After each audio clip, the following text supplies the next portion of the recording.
What is up guys, Fernando here. Welcome back to one of my videos, and today I'm going to be talking about this nasty, gross curb rash. So if you are a Turo host, or if you simply rent your cars, or if you're simply not a very careful driver, let's put it that way, and you have some curb rash, I have a great solution for you. Now keep in mind it's not going to be 100% professional, however it's going to do the job and it's going to do just fine. Now, please don't forget to like and subscribe to this video if you do like the content, since I do post more about Teslas and Turos and pretty much auto and how to save money. So without further ado, let's go ahead and begin.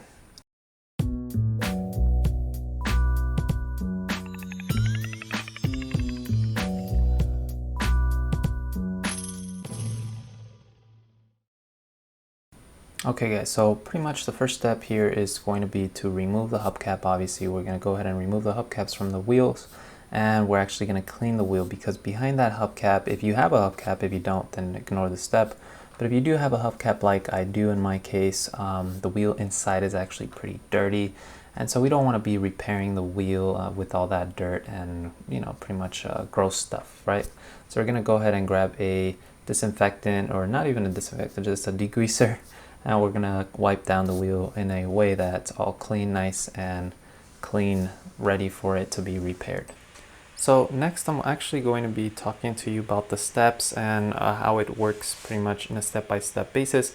I'm really going to give you a summary in a few moments here, so just keep in mind that I'm going to be going over in more detail, but this is just for the guys or the people who just want to know what I'm going to be doing, what steps I'm going to be doing, and then if you want to stay here and see more detail on how I did all these steps and the actual final product more in detail, then definitely stay towards the end of the video.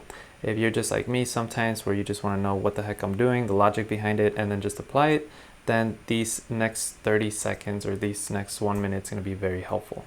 So I do have here in the picture a little scrape, a little curb rash that we got. So pretty much we're going to go ahead and get a sandpaper. Now I bought a kit on Amazon, which it's like sandpaper on a drill, and then it's a kit that you just put on your drill and you start sanding it. The sandpaper you see here in front is probably like a number 800, I believe. So you're going to scrape that and you're going to sand that enough towards where it's a little bit soft.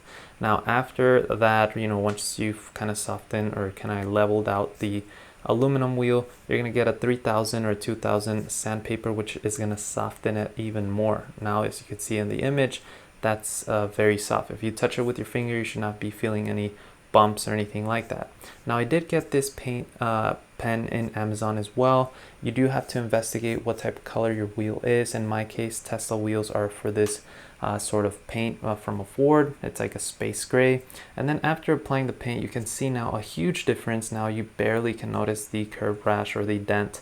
Now final step that I did use was a mag or aluminum polish wax that I also got a buffing cone set or wax set from Amazon for drills, and you could pretty much use that on the wheel itself, and this is the final product. So this is what we're going to be going over towards the end of the video. And to be honest with you, again, you could probably still see some imperfections, but I was actually pretty satisfied with the end result.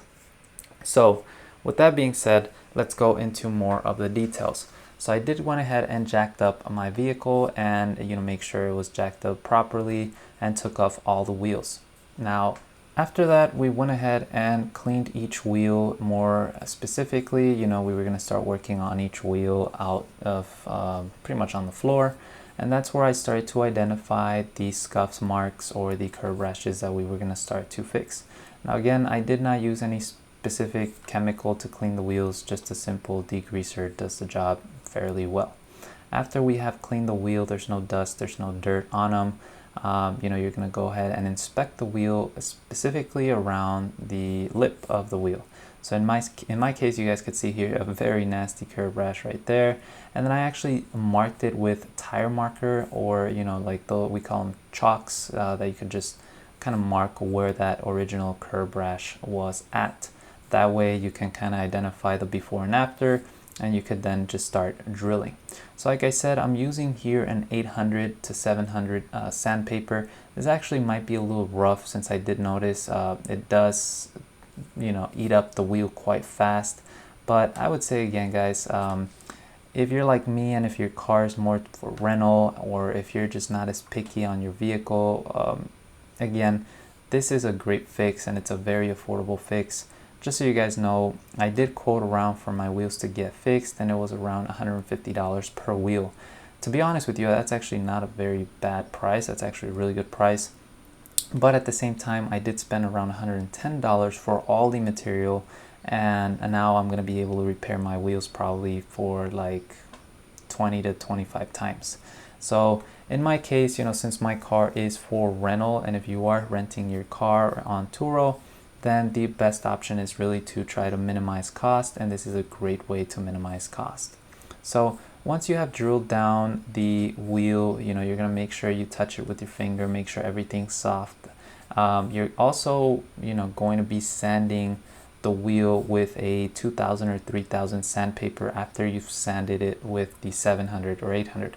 The difference between these numbers is that the lower the number, the harder the sandpaper will be, and the more strong it will actually sand your wheel. So you guys can start seeing some powder right there. This one right here is probably the 3000, so you're not seeing a lot of powder kind of being distributed all over the place, because it's a softer sandpaper, so it's more like a softener in a way. So with that being said, again, you make sure that you grab all the edges, you make sure that the wheel is touching soft and nice. Now if you do have a big enough dent where you do, or if you accidentally eat part of the wheel, there is this aluminum bond that you can actually apply on the wheel. Again, I did buy it myself, but I did not have to apply it because most of the curb rashes were actually fine, and I could just simply apply the paint afterwards. So, but again, keep that in mind. So if you do have to apply some extra bond, aluminum bond, it's just like, let's say like a putty bond that you just put on the wheel, you let it dry, you apply it, and then you sand it again so it's all soft and part of the wheel. After you've pretty much sanded the wheel and it's all soft, you're gonna go and apply the paint of the wheel. Now keep in mind, again, we're not professional painter guys. We actually work at a tire place, but we don't fix or repair wheels. So in this case, I might have applied a little too much paint, which later was noticeable from afar. But you know, again, it's only noticeable if you're really really close to the wheel. So again, not really trying to get all picky on this right there. But with that being said, again, I did do several touch-ups. So after it was all dried up, I did maybe like 2 or 3 coats of the actual paint. And then once it dries up, it actually did become a part of that same paint of the wheel, which looked very well. Now, this next step is really optional. I personally did it myself because this is what I found online, and this is what I really wanted to leave it the best possible way. But you're gonna apply some aluminum wax or polish. Again, you could apply probably any sort of wax, but in my case, I specifically bought a wax for aluminum wheels, which was, I guess it did a really good job. And then I did buy this buffing cone set, so it was probably like 10 or 12 pieces on Amazon for like 15 bucks with the drill adapter and all that stuff, so you can just use it and simply apply the wax and then just go ahead and you know, wax your wheel through. So actually, I mean, it's a nice touch to do, because that way if there's any imperfections between the paint and the wheel, it kind of softens everything. It's a good leveler in a way to kind of like just let the paint bond into the wheel in perhaps in just a better, greater detail. Now, with that being said, guys, really this is the after work. Again, right now, because of the reflection, you could probably still see some of the bad work of the wheel. But again, once you're actually stepping from afar, it's kind of hard to see that curb rash. So, you know, here's a before and after image. And as you guys could see from afar, you probably won't be able to notice much of those curb rashes like before. So again, if you're going to be doing this, probably a wheel repair with a professional might be worth it if it's for your personal car. But if you're going to be expecting more curb rashes, or if your kids are driving the car, then this is a great way to keep the wheels in good shape and at the same time not spend so much money. So I hope you guys enjoyed. If you did, please hit that like button and subscribe. And I hope you guys have a great day, and I'll see you guys soon again. Peace.